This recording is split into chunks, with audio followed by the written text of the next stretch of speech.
Donald Trump unexpectedly signaled to China that he is ready for reconciliation and even building a partnership. In fact, Donald Trump took a step back. And while the whole world was expecting new bans, new tariffs, new sanctions, the Trump administration made a move that has now paralyzed many analysts.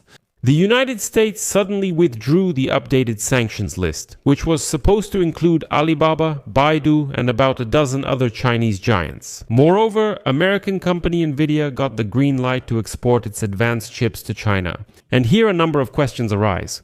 What is this? Is it a capitulation in the trade war? Or did Trump just decide to change his tactics?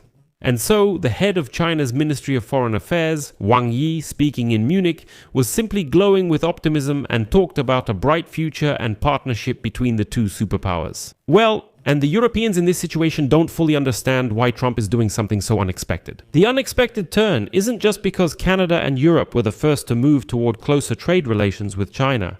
In this episode, we'll analyze together what price China paid for this gesture of goodwill. Why is Trump flying to Beijing specifically in April, and how? This Thaw is putting Western leadership in the field of artificial intelligence at risk. My name is Alexei Pichi. Let's discuss this topic together. But before we start, I ask you to subscribe to this channel, like it, and leave any comment under this episode.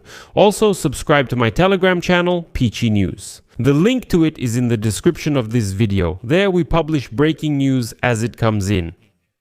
So, Donald Trump unexpectedly changed his approach to working with China in a document that was published the day before. Just a couple of hours ago, the United States government lifted sanctions against leading Chinese companies. The thing is, not long ago, Trump's administration actually added Chinese companies to a list of those allegedly helping Beijing's military. Some of the largest Chinese tech companies, including Alibaba and Baidu, were added to this list. But now, Trump is withdrawing this list and says that there are supposedly no issues with these companies. Moreover, the document states that leading Chinese memory chip manufacturers, including Changshin Memory Technologies, have also been removed from the sanctions list. This has drawn criticism from hardliners on China in Washington, who fear that the growing expertise of these companies in chip manufacturing could significantly strengthen the Chinese military.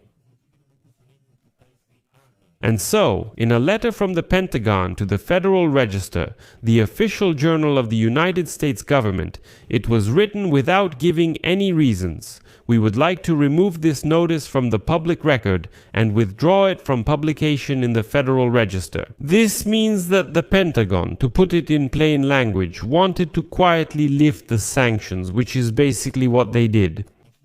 But as soon as the Pentagon realized that the information had leaked and become public, it became public knowledge. The Pentagon again requested to withdraw the previous request and remove from the registry the request to exclude Chinese companies from the sanctions list. Moreover, the withdrawn document also included the automaker BYD, the biotechnology company Wuxi Aptech, and RoboSense Technology, a company developing robotics technologies based on artificial intelligence. And that's it. The publication and the hasty removal of the list of these companies from public access happened against the backdrop of the United States President Donald Trump's administration's desire to avoid escalating tensions with China after the trade conflict. Since then, the Trump administration has taken a softer stance toward China.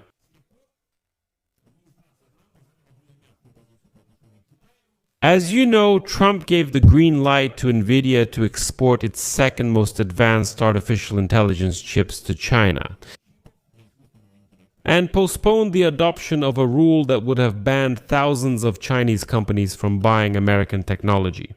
And let me remind you that just on Thursday, Reuters reported that the Trump administration postponed a number of national security measures aimed at China, including a ban on China Telecom's operations in the United States and restrictions on the sale of Chinese equipment for American data centers. Donald Trump is expected to visit China in April, though dates are not set yet. There are already signals about this. And supposedly, such a lifting of sanctions was proposed so as not to, as they say, overshadow Donald Trump's visit to Beijing. Although the Pentagon's list does not formally provide for sanctions against Chinese firms in the classical sense. According to the new law, In the coming years, the agency will be prohibited from signing contracts and making purchases from those companies that are included in this list, which are supposedly not under sanctions, but in fact, this is a sanction. Being included in this list also sends a signal to Pentagon suppliers and other American government agencies about the opinion of the United States military regarding these firms, some of which have sued the United States because of their inclusion in this list. For example, a representative of Alibaba said that there is no reason for this item to be included in the list, and he said they will go to court. And they stated that they have absolutely no connection to the Chinese military or the Chinese Communist Party. But let's once again clarify what happened, just to make it clear. So, the Pentagon has a list of suspicious Chinese companies that work for the military of the People's Republic of China, and United States military contractors are prohibited from working with these companies. Others, realizing there are concerns about these companies, also refuse to work with them. Actually, this means removing these companies from the American market. At the end of the week, the Pentagon quietly decided to lift these bans for a number of Chinese companies, which is essentially the removal of sanctions. And when this information became public, the Pentagon withdrew its own request. And now it's completely unclear whether these sanctions are still in effect or not. But let's break down, as they say, the unpacking of such a decision. Just a month ago, Trump was threatening a technological holocaust for China and Chinese companies, and now suddenly there's such a turnaround. On one hand, this is economic pragmatism. It's possible that American tech giants like Nvidia or Apple have objectively started to suffer colossal losses. Trump is a businessman. He sees that by depriving China of chips, he's depriving American companies of profits that they could invest in developing the next generation of artificial intelligence. So he decides to restore the previous supply chains, thinking that this way they'll save American business and give the Chinese those microchips, but they're not top tier anyway. But there's another reason for this decision. Trump needs China to stop buying Iranian oil and to stop supporting Moscow's military machine. The technological thaw is, well, if you like, a kind of carrot for Xi Jinping.